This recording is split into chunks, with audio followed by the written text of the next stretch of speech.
Hey everybody. So I saw that there were a bunch of questions on what types of animations we can bring in and what we can utilize. So what I've done is I've just kind of set up four basic animation types. And as you can see, if I move this, we get some of the questions that you guys were asking answered. Okay, so here we have a normal traditional bone animation. This one here is a spline IK animation. This one here is stretchy bones with the driving, set driven key to stretch the bones. And here we have a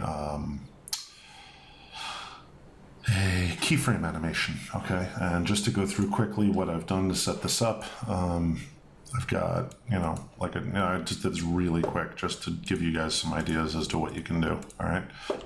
So I've got my keyframe one here, and this is just nested. So I've got, the parent and I've got the child, and by animating this left to right and this one up and down, we get the cross movement of, up and down and left to right, both in the same swoop.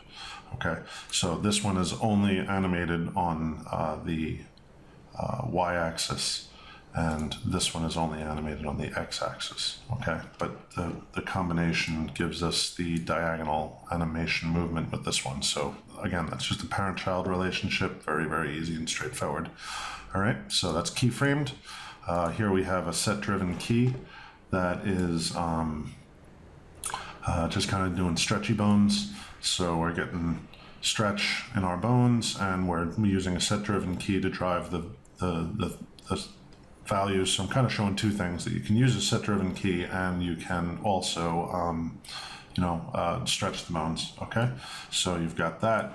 On the next one, we've got a simple spline IK, and as you can see, I'm just going to be animating only the controller, and that gives us all the movement of the bones below it. So spline IK works.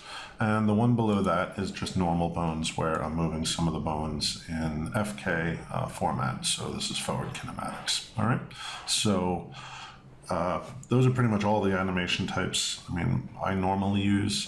There are many other types of animations that people like to use, but these are the four common ones that we have fully implemented in Stingray right now. There are more to come, but at the moment, this is what you got.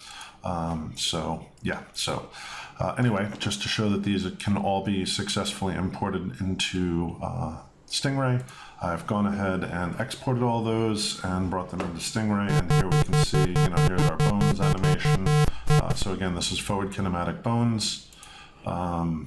Here I've got the set-driven key one. Now for this one, it's kind of hard to see because I'm making it stretch. So there you can see it stretching. Now with this one, I found I was having a hard time getting rid of the controller object. So all I did was I went into the object itself, and I think that might be something you can fix in the FBX exporter. I just didn't invest the time to figure it out. Here you can see all I've done is under the driven, I've got the driver, and I just made it invisible. Okay, so worst case scenario, you just make it invisible and don't have it cast shadows. And it's effectively the same thing, minus your couple polygons. So that's all I did.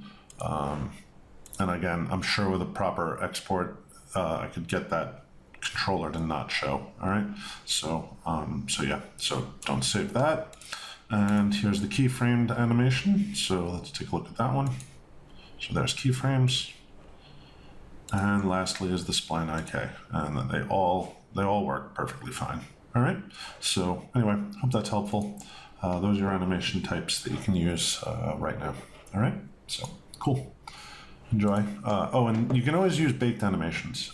Baking animations will give you a even larger number of animation types that you can do, because that'll effectively bake all the bones that it needs. All right. So yeah, cool. All right. Thanks a lot. Hope this is helpful. Bye-bye.